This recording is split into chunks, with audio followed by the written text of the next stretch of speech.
নমস্কার বন্ধুরা, জয়াস কিচেনে আমার পুরনো বন্ধুদের জানাই অসংখ্য ভালোবাসা আর নতুন বন্ধুদের জানাই স্বাগত। তো বন্ধুরা, আজকের আমি একটা খুবই লোভনীয় আর মুখরোচক রেসিপি নিয়ে এসে হাজির হয়েছি।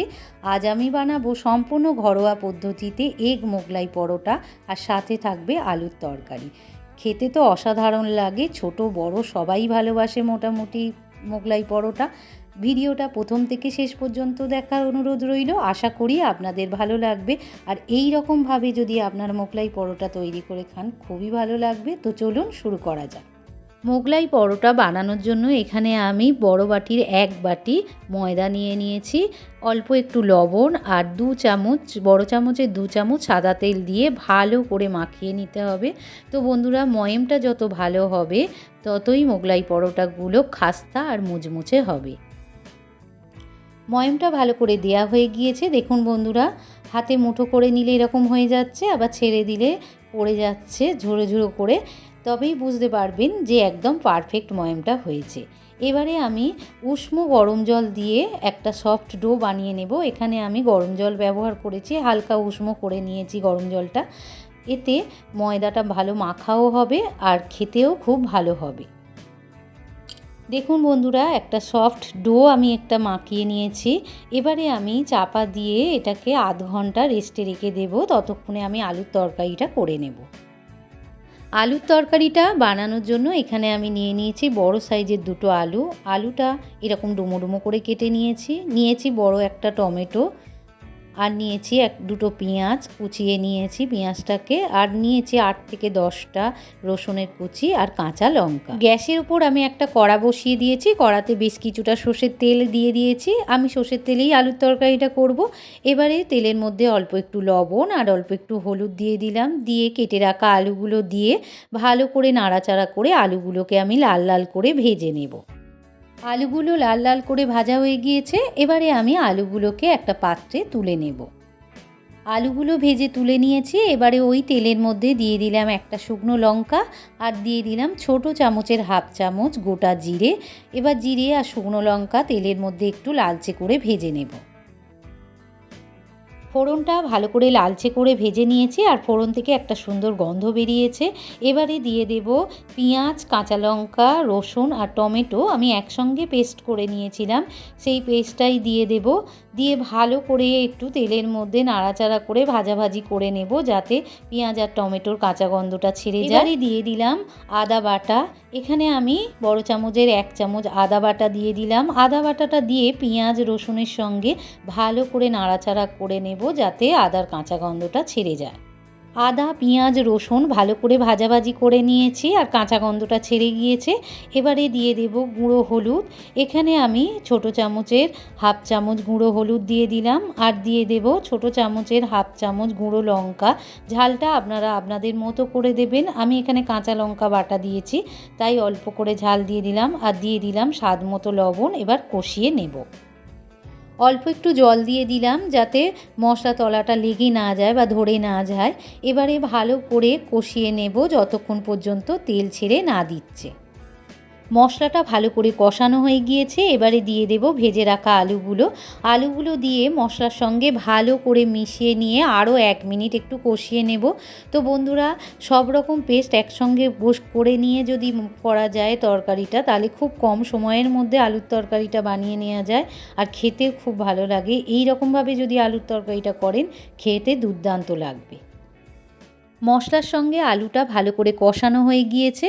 এবারে আমি দিয়ে দেব জল। এখানে আমি আগে থাকতে একটু উষ্ণ গরম জল করে রেখেছিলাম, সেই জলটা পরিমাণ মতো দিলাম। যেহেতু একটু শুকনো শুকনো হবে, তাই অল্প পরিমাণে জল দিলাম। এবারে দিয়ে দিলাম গরম মশলা। এখানে আমি ছোট চামচের হাফ চামচ গরম মশলা দিয়ে দিলাম। অল্প করেই গরম মশলাটা দিলাম বন্ধুরা, যেহেতু আমি এখানে 3 জনের মতো রান্না করেছি আলুর তরকারিটা।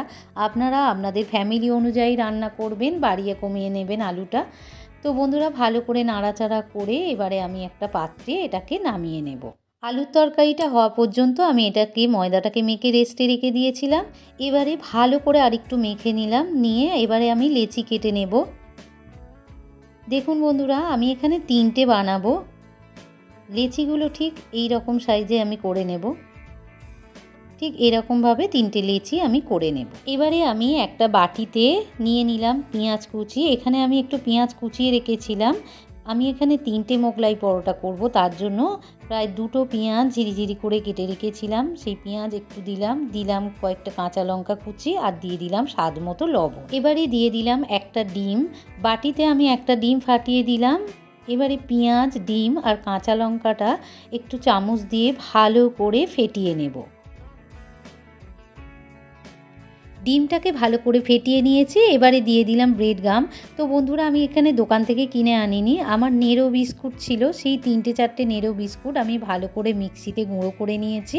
সেই গুঁড়োই আমি 1 চামচ দিয়ে দিলাম, দিয়ে ভালো করে আমি মিশিয়ে নেব। এবারে বন্ধুরা, একটা লেচি নিয়ে আমি ঠিক এই রকম সাইজের একটা রুটি বেলে নিয়েছি, একটু বড় সাইজের, একটু পাতলা করে বেলে নিয়েছি। এবারে দিয়ে দেব যে ডিমের গোলাটা আমি ব্যাটারটা বানিয়ে রেখেছিলাম, সেই ডিমের ব্যাটারটা দিয়ে দিলাম, রুটির মাঝখানে ঠিক দিয়ে দিলাম, দিয়ে একটু চামচে করে একটু চারিদিকে ছড়িয়ে দেব হালকা করে। এবারে দুপাশ থেকে আমি মুড়ে দেব। প্রথমে দুপাশ থেকে এইরকমভাবে মুড়ে দিলাম, হালকা করে একটু প্রেস করে নেব। এইবারে দিয়ে দেব অপর সাইড দুটো মুড়ে দেব, দিয়ে হালকা করে একটু চেপে দেব যাতে ডিমের গোলাটা ভাজার সময় বেরিয়ে না যায়। এবারে হালকা করে আমি আলতো কলে তুলে নেব, যেহেতু খুব পাতলা আর ভেতরের ব্যাটারটাও একটু পাতলা মতো হয়েছে, তাই আস্তে আস্তে তুলে আমি কড়াতে আমি আগে থাকতে সাদা তেল গরম করে রেখেছিলাম, তাতে দিয়ে দিলাম।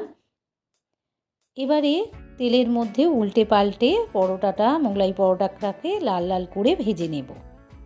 পরোটার এক পাশটা হয়ে গিয়েছে। এবারে বন্ধুরা, আস্তে আস্তে পরোটাটাকে উল্টে দিয়ে আমি অপর সাইডও লাল লাল করে ভেজে নেব।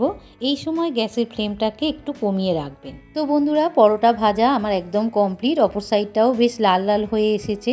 এই সময় গ্যাসের ফ্লেমটাকে কমিয়ে ভাজলে ভাজাটা ভালো হয়, এরকম লালচে ভাব হয়, আর বেশ একটু ফুলো ফুলো হয়। দেখুন বন্ধুরা কতটা ফুলেছে। এবারে আমি একটা পাত্রে নামিয়ে নেব। এই একই রকমভাবে আমি আরও 2টো মোগলাই পরোটা, ডিম মোগলাই পরোটা ভেজে নেব। এগ মোগলাই পরোটা আমার সমস্ত ভাজা হয়ে গিয়েছে। আমি এখানে 3টে পরোটা করেছিলাম, 3 জন যেহেতু আমাদের ফ্যামিলিতে, 3টে পরোটা করেছি। আর দেখুন বন্ধুরা কতটা মোটা হয়েছে, কতটা ফুলেছে। এই রকমভাবে যদি আপনারা বাড়িতে বাচ্চাদের বানিয়ে দেন, বাচ্চা কেন বড়রাও খুব আনন্দ করে খাবে। দেখুন বন্ধুরা কতটা ফুলেছে আর কত সুন্দর দেখতে হয়েছে, আর খেতেও অসাধারণ হয়। বাড়িতে একবার হলেও এইরকমভাবে বানিয়ে দেখবেন, খেতে খুব ভালো লাগবে। তো বন্ধুরা, মোগলাই পরোটা, এগ মোগলাই পরোটা আর আলুর তরকারিটা আপনাদের কেমন লাগলো? যদি ভালো লেগে থাকে তাহলে আমার চ্যানেলটিকে লাইক আর শেয়ার করে দেবেন। আর আমার চ্যানেলে নতুন বন্ধু হয়ে থাকলে প্লিজ চ্যানেলটিকে সাবস্ক্রাইব করে পাশে থাকা বেল আইকনটি প্রেস করে দেবেন। আর কমেন্টে জানাতে ভুলবেন না যেন আপনাদের কেমন লাগলো। আপনারা সবাই ভালো থাকুন, সুস্থ থাকুন, আবার দেখা হবে। ধন্যবাদ।